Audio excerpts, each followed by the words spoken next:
Good afternoon. I was asked by the family to say a few words about Pearl and my take on what she meant to this church. When my husband Arant's son Chris and I moved to Pageland in 1975, we were embraced by some of the members of this church, Mr. and Ms. Watford, Bill and Sally Kohler, and of course Pearl.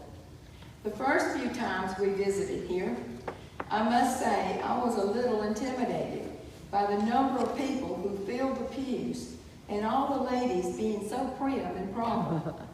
I, of course, was a country girl who worshiped with about 19 other people on a good Sunday attendance in a very small country church. The Pageland Church was full of Sals and Arants, and over half the choir was made up of Pearl and her siblings. What beautiful voices they had. Pearl sang in the choir until March of 2020, when COVID shut us down.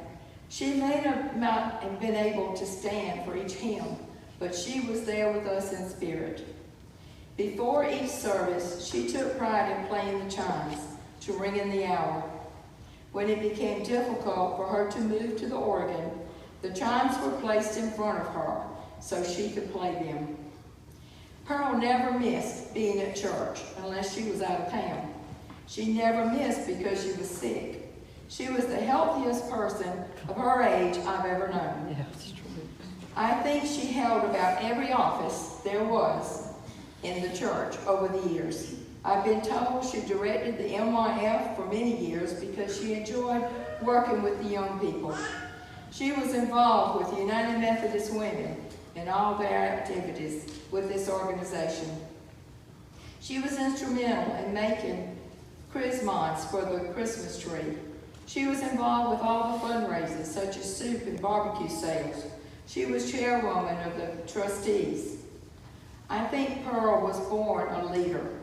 She would take charge of things that needed to be done at the church. She participated in all events that took place. She graciously offered her home to meet for Bible studies. We had many great discussions and fun hearing and studying together. So Rance and I became members of this church, and I remember Pearl making over Chris. She loved him. So when Judy and her family would come to visit Pearl, Brett, Greg, and Chris, and younger Jeff would get together to play. As it turned out, Brett and Chris roomed together at Clemson. The night that Rance passed away, in March of 1991, someone called our minister, Bob Hall, to come stay with my mother while Jeff and I went to the hospital. Bob, in turn, called Pearl to come with him. This was about 4 o'clock in the morning. So, of course, Pearl willingly did so. I remember being so worried about telling Chris, who was at Clemson, about his dad and figuring out how to get him home. Once again, Pearl took charge and called Judy and Kurt. Kurt drove to Clemson and told Chris, helped him pack, and drove him to Pageland. What a blessing that was to me, not to mention the kindness shown by special friends. Pearl also helped me get clothes together for the funeral home. She even took me to see the probate judge. She was always knowledgeable about what and how to do things.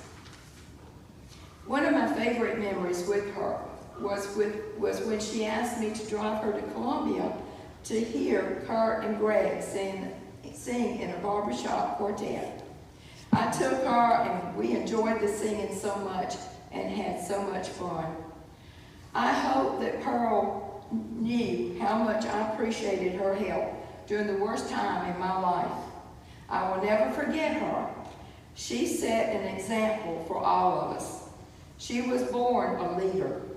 She was a strong lady, a go-getter, a hard worker. She was energetic and outspoken. She was so optimistic, and it seemed nothing could get her down.